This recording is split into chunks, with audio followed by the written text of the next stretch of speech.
Acceleration vector के बारे में जो बात मैंने अभी बताई है, एक बार फिर बोल देता हूँ। D V by D T is not the magnitude of acceleration vector. What is D V by D T? It is rate of change of speed. Speed कैसे टाइम के साथ बढ़ती है, स्पीड कैसे टाइम के साथ घटती है। अब एक बात आप जान लें ठीक से। सपोज कोई पार्टिकल जैसे कोई रास्ता है, इस रास्ते पे पार्टिकल इधर जाने लग रहा है। Particle is going along this path like this. यहाँ पर वेलोसिटी इधर है, यहाँ पर वेलोसिटी इधर है। ऐसे ये पार्टिकल का ट्रेवल करने का पाथ है, ट्रेजेक्ट्री है। तो अगर एक्सेलेरेशन का कोई कंपोनेंट वेलोसिटी की ही डायरेक्शन में हो तो स्पीड बढ़ेगी। एक्सेलेरेशन वेक्टर का कोई एक्सेलेरेशन आपको बाद में पता चलेगा, फोर्स के कारण एक्सेलेरेशन होगा। यदि फोर्स वेलोसिटी की ही डायरेक्शन में लगे, कोई पार्टिकल जाने लग रहा है, उसके ऊपर लात घुसा या कोई और तरीके से फोर्स लगा दिया उसकी वेलोसिटी की डायरेक्शन में ही, तो उसकी वेलोसिटी की मैग्नीट्यूड बढ़ेगी। यानी D V by D T तब होगा, यानी स्पीड तब बढ़ेगी। वेलोसिटी की मैग्नीट्यूड बढ़ने का मतलब स्पीड बढ़ना। स्पीड जब बढ़ेगी जब एक्सेलेरेशन वेक्टर का कंपोनेंट, कोई ना कोई कंपोनेंट वेलोसिटी की ही डायरेक्शन में हो। और स्पीड कब घटेगी? सपोज कोई पार्टिकल इधर जा रहा है और किसी बंदे ने आके इसकी जाने की डायरेक्शन के अपोजिट धकेल दिया। अगर कोई फोर्स वेलोसिटी के अपोजिट डायरेक्शन में लग गया तो स्पीड डिक्रीज होगी। और अगर कोई फोर्स वेलोसिटी की ही डायरेक्शन में लग गया तो स्पीड इंक्रीज होगी। यानी एक बात ध्यान रखें, D V by D T that is rate of change of speed कौन प्रोड्यूस करेगा? एक्सेलेरेशन का वह कंपोनेंट जो कि वेलोसिटी की ही डायरेक्शन में है। वेलोसिटी की ही डायरेक्शन में अगर एक्सेलेरेशन है तो उसको क्या कहेंगे? और वेलोसिटी की डायरेक्शन किधर होती है? रास्ते के टेंजेंशियल। तो एक्सेलेरेशन का वह कंपोनेंट जो कि वेलोसिटी की ही डायरेक्शन में होगा उसको कहेंगे हम टेंजेंशियल एक्सेलेरेशन। और tangential acceleration he rate of change of speed होती है। ये बहुत बड़ी बात है, ये आपने बहुत अच्छे से समझनी है। मैं बार बार ऐसा बोल रहा हूँ तो इस बात में दम होगा, ये बात आप ध्यान रखें। तो जिसको हमने D V by D T कहा है, जिसको हमने rate of change of speed कहा है, उसको हमने एक नाम और दे दिया, वो नाम है टेंजेंशियल एक्सेलेरेशन। टेंजेंशियल एक्सेलेरेशन माने एक्सेलेरेशन का वह कंपोनेंट जो कि रास्ते के टेंजेंशियल है, यानी वेलोसिटी की ही लाइन के अलोंग है, वेलोसिटी की ही लाइन में है। टेंजेंशियल एक्सेलेरेशन ये भी जानना है। और जब एक्सेलेरेशन का एक कंपोनेंट रास्ते के टेंजेंशियल डायरेक्शन में होगा तो दूसरा कंपोनेंट, दो रेक्टेंगुलर कंपोनेंट में एक्सेलेरेशन को डिवाइड करेंगे। तो जिस भी प्लेन में मोशन है उस प्लेन में एक्सेलेरेशन के मैंने दो कंपोनेंट बना लेने हैं, एक तो रास्ते के अलोंग, एक रास्ते के परपेंडिकुलर। तो जो रास्ते के परपेंडिकुलर एक्सेलेरेशन का कंपोनेंट होगा उसको क्या बोलेंगे? एक तो नाम यही बोल दें कि perpendicular component of the acceleration. लेकिन परपेंडिकुलर शब्द का, परपेंडिकुलर वर्ड का एक सिनोनिम है, एक पर्यायवाची है जिसको हम नॉर्मल बोलते हैं। नॉर्मल के और बहुत सारे मीनिंग हो सकते हैं, लेकिन फिजिक्स में हम बहुत सारी सिचुएशंस में जब भी वेक्टर्स वगैरह को हम डील करते हैं तो नॉर्मल का मायना परपेंडिकुलर, जैसे नॉर्मल यूनिट वेक्टर यानी किसी चीज़ के परपेंडिकुलर यूनिट वेक्टर। तो टेंजेंशियल एक्सेलेरेशन के हम दो कंपोनेंट बनाएंगे। एक तो अभी तो मेरे को पकड़ में आ गई कि मैंने क्या बोल दिया था, कई बार तो पकड़ में ही नहीं आती है। एक्सेलेरेशन वेक्टर के दो कंपोनेंट हम बनाएंगे, एक तो टेंजेंशियल एक्सेलेरेशन और दूसरा नॉर्मल एक्सेलेरेशन। तो ये मैं अभी आपको समझा दूं। और एक बात और बता दूं, अभी पीछे मैं एक्सेलेरेशन वेक्टर के कार्टेशियन कंपोनेंट्स बना के आया था। कोई भी तीन म्यूचुअली परपेंडिकुलर डायरेक्शन जो मर्जी हमने ली अपनी सहूलियत के अनुसार, उन तीनों म्यूचुअली परपेंडिकुलर डायरेक्शन में एक्सेलेरेशन के हमने कंपोनेंट बना दिए। और मोशन यदि एक ही प्लेन में है तो फिर दो नहीं, तीन नहीं, हम दो ही कंपोनेंट बनाएंगे, एक्स कंपोनेंट और वाई कंपोनेंट। तो कार्टेशियन कंपोनेंट्स इतनी बढ़िया सूचनाएं हमें प्रदान नहीं करेंगे एक्सेलेरेशन के बारे में।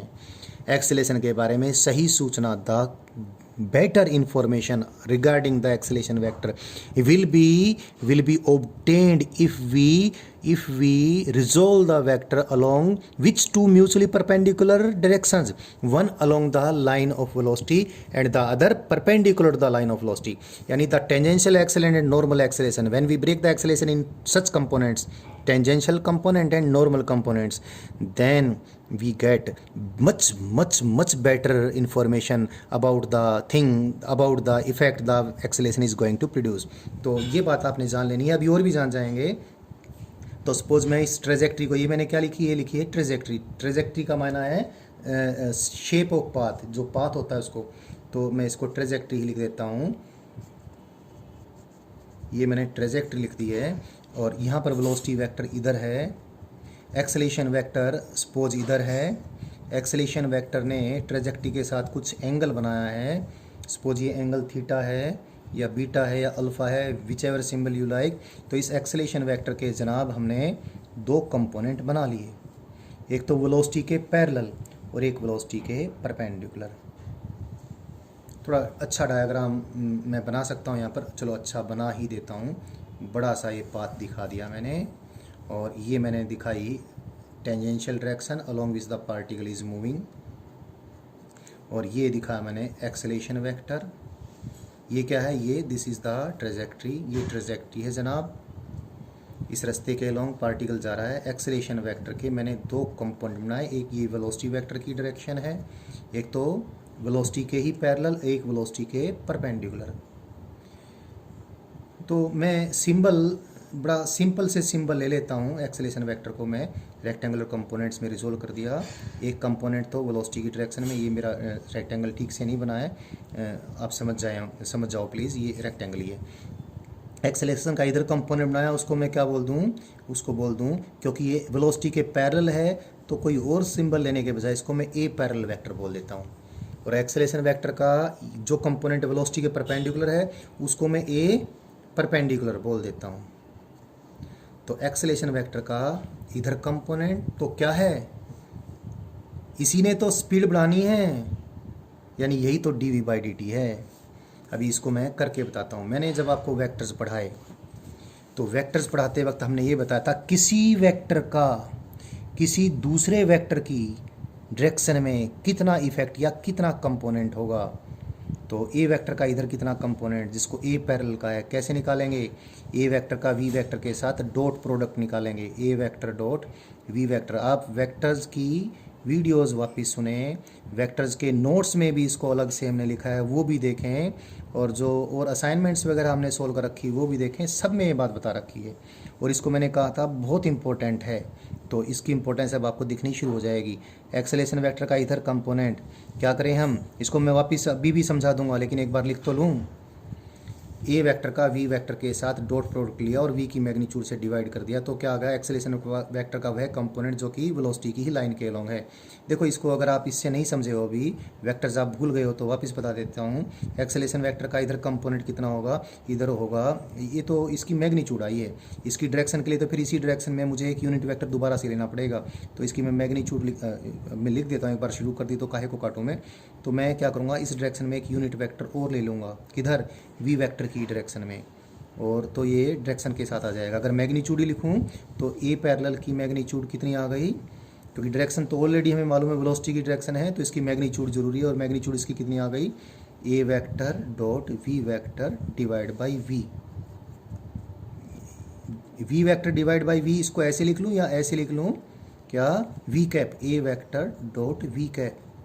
आप वापस से याद करें, जब हमने किसी वेक्टर का किसी गिवन डायरेक्शन में रेक्टेंगुलर कंपोनेंट निकालना था, उसका प्रोजेक्शन निकालना था, तो इस प्रकार की बात बताई थी. यहाँ से समझ नहीं आती है तो वापस यहाँ पर डायग्राम में देख लें. ए वेक्टर का इधर कितना कंपोनेंट, ए कोस थीटा, क्योंकि एंगल थीटा है. तो ए पैरेलल की मैग्नीट्यूड कितनी आई, ए कोस थीटा आई. और कोस थीटा कैसे निकाल ले, कोस थीटा निकालने के लिए आप क्या करें, ऐसा कर लें, आपको समझाने के लिए. इसको मैं ऊपर भी v से मल्टीप्लाई कर दूं और नीचे भी v से मल्टीप्लाई कर दूं, तो v से तो v कट ही गया. ए v कोस थीटा क्या है, ये है ए वेक्टर डॉट वी वेक्टर. तो ये वही तो आ गया. क्योंकि अक्सर ये एंगल हमें अलग से नहीं दिया होता, वेक्टर्स दिए होते हैं, तो डॉट प्रोडक्ट लेंगे। ए वेक्टर का वी वेक्टर के साथ डॉट प्रोडक्ट लेके वी की मैग्नीट्यूड से डिवाइड कर देंगे तो क्या आ जाएगा, एक्सेलेरेशन का वह कंपोनेंट आ जाएगा जो कि वेलोसिटी की डायरेक्शन में है, जिसको हम क्या बोलते हैं, टेंजेंशियल एक्सेलेरेशन बोलते हैं। मुझे पेज पलटना पड़ेगा, वहीं पर दोबारा से सारी ड्राइंग बना दूंगा मैं आपको। सो से दिस इज़ द ट्रेजेक्ट्री, और यहाँ पर वेलोसिटी इधर है, एक्सेलेरेशन वेक्टर इधर है, यानी चलते हुए पार्टिकल के ऊपर लात घुसा जो भी फोर्स है वो इधर लगा हुआ है, जिसके कारण से एक्सेलेरेशन इधर होना है। और एक्सेलेरेशन वेक्टर के मैंने दो कंपोनेंट बनाने हैं, एक तो वेलोसिटी के परपेंडिकुलर, एक वेलोसिटी के पैरेलल। एक्सेलेरेशन वेक्टर के मैंने दो कंपोनेंट बना लिए। एक्सेलेरेशन वेक्टर का जो वेलोसिटी की डायरेक्शन में कंपोनेंट है, इसको मैंने बोला ए पैरेलल वेक्टर, और ए पैरेलल वेक्टर ये ए वेक्टर है, कंप्लीट एक्सेलेरेशन। ए वेक्टर का जो कंपोनेंट इधर है, अभी बता चुका हूँ मैं, इसको क्या बोलेंगे, टेंजेंशियल एक्सेलेरेशन। ट्रेजेक्ट्री की डायरेक्शन इधर है, और कितना आया ये, इसकी magnitude A vector dot V vector divide by V. और जनाब ध्यान से देखें, यही rate of change of speed है, यानी D V by D T acceleration vector ये नहीं है, D V by D T तो एक्सेलेरेशन वेक्टर का एक बच्चा है जो कि इधर है। तो X D V by D T यानी rate of change of speed is tangential component of acceleration. और ये तो अब आपको पता चल ही जाएगा, ये क्या है, ए परपेंडिकुलर। एक्सेलेरेशन वेक्टर का वह कंपोनेंट जो कि वेलोसिटी के परपेंडिकुलर, आपको बताया था हमने, कोई वेक्टर यदि किसी दूसरे वेक्टर के परपेंडिकुलर है तो उसका वेक्टर की डायरेक्शन में कोई इफेक्ट नहीं होता। इसका ए परपेंडिकुलर वेक्टर का वेलोसिटी की डायरेक्शन में कोई इफेक्ट नहीं है, यानी वेलोसिटी की मैग्नीट्यूड को एक कम ज़्यादा नहीं करेगा, हाँ वेलोसिटी की डायरेक्शन को मोड़ देगा। कैसे मोड़ेगा ये बाद में आपको समझ में आएगा, फिर भी ध्यान रखें, अभी इसको लर्न करना शुरू करते हैं, बाद में हम आपको और अच्छे से बताएंगे।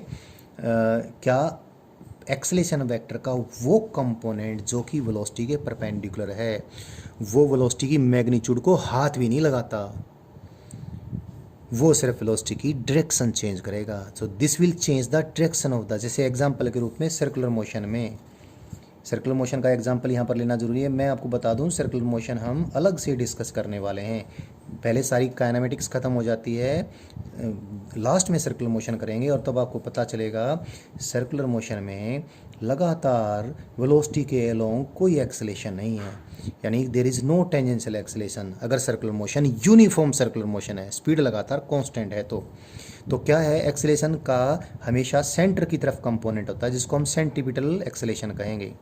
यहाँ पर एक्सेलेरेशन इधर, यहाँ पर एक्सेलेरेशन इधर, यहाँ पर एक्सेलेरेशन इधर, और आप देख सकते हो कि सर्कुलर मोशन में वेलोसिटी की डायरेक्शन लगातार मुड़ती जा रही है, it is turning continuously, the direction of the velocity is turning continuously. At this point the velocity is in this direction, at this point the velocity is in this direction, at this point the velocity is in this direction, but the magnitude, if it is UCM, uniform circular motion, magnitude of speed is continuously same, but the direction is changing, direction is turning inwards. तो acceleration vector अगर perpendicular है velocity के, तो velocity खाली direction को change करेगा, वो अपनी तरफ वेलोसिटी की डायरेक्शन को मोड़ता चला जाएगा। तो फिर वापस से करेंगे ये बात, लेकिन अभी ये बात अधूरी, यहीं पर आ जाते हैं। तो एक्सेलेरेशन वेक्टर का जो कंपोनेंट ट्रेजेक्ट्री के परपेंडिकुलर, उसको हम नॉर्मल एक्सेलेरेशन बोलते हैं, और ये वेलोसिटी की खाली डायरेक्शन चेंज करेगा, मैग्नीट्यूड कोई हाथ भी नहीं लगाएगा। और ए परपेंडिकुलर की हम मैग्नीट्यूड निकाल लेंगे, पाइथागोरस थ्योरम से निकाल लें, हमें इसकी मैग्नीट्यूड पता चल गई, यहाँ से निकल गई, और ये ऑलरेडी मालूम है, तो पाइथागोरस थ्योरम से निकाले हैं ये this magnitude of this is equal to this minus this, और इसकी मैग्नीट्यूड तो ए है, ए स्क्वायर माइनस, यानी इसकी मैग्नीट्यूड कैसे निकालें, इसकी मैग्नीट्यूड का स्क्वायर माइनस इसकी मैग्नीट्यूड का स्क्वायर, सारे का स्क्वायर रूट, तो ए स्क्वायर माइनस ए पैरेलल का स्क्वायर, इसका स्क्वायर रूट ले लें तो नॉर्मल एक्सेलेरेशन की मैग्नीट्यूड आ जाएगी। तो अब एक चीज़ और बस जान लें कि अगर वेलोसिटी तो इधर है और टेंजेंशियल एक्सेलेरेशन वेलोसिटी के अपोजिट है, ए पैरेलल वेलोसिटी के अपोजिट है, तो वेलोसिटी की मैग्नीट्यूड कम होनी शुरू हो जाएगी।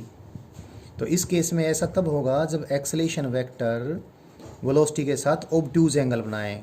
ये तो एक्सेलेरेशन वेक्टर ने वेलोसिटी के साथ एक्यूट एंगल बनाया है। अगर एक्सेलेरेशन वेक्टर वेलोसिटी के साथ ऑब्ट्यूज एंगल बनाएगा तो एक्सेलेरेशन का वो कंपोनेंट जो कि रास्ते के टेंजेंशियल है वो वेलोसिटी के अपोजिट होगा। तो ये क्या करेगा, वेलोसिटी की मैग्नीट्यूड को लगातार कम करता जाएगा। तो यदि टेंजेंशियल एक्सेलेरेशन वेलोसिटी के अपोजिट है तो पार्टिकल की स्पीड डिक्रीज करती चली जाएगी, dv/dt नेगेटिव हो जाएगी। रेट ऑफ चेंज नेगेटिव होने का मतलब जिस चीज़ की रेट ऑफ चेंज नेगेटिव हो यानी वो घटती जा रही है, वो कम होती जा रही है। तो if the tangential acceleration is opposite to the velocity the rate of change of speed is negative, that is the speed is decreasing. If the tangential acceleration is the in the direction of the velocity then the particle is speeding up. इसमें slowing down हो रहा है, इसमें speeding up हो रहा है। और लेकिन एक बात ध्यान रखें, ए परपेंडिकुलर तो वेलोसिटी के परपेंडिकुलर ही है, इसने मैग्नीट्यूड का कुछ नहीं करना, इसने सिर्फ डायरेक्शन को टर्न करना है। तो मैंने अभी आपको एक्सेलेरेशन के बहुत महत्वपूर्ण पार्ट को बताया है और एक बार फिर बोल देता हूँ, dv/dt is rate of change of speed and it is tangential acceleration and it is a vector dot v vector divide by v। ये आपने बहुत अच्छे से ध्यान में रखनी और बड़ी इंपॉर्टेंट की बात है।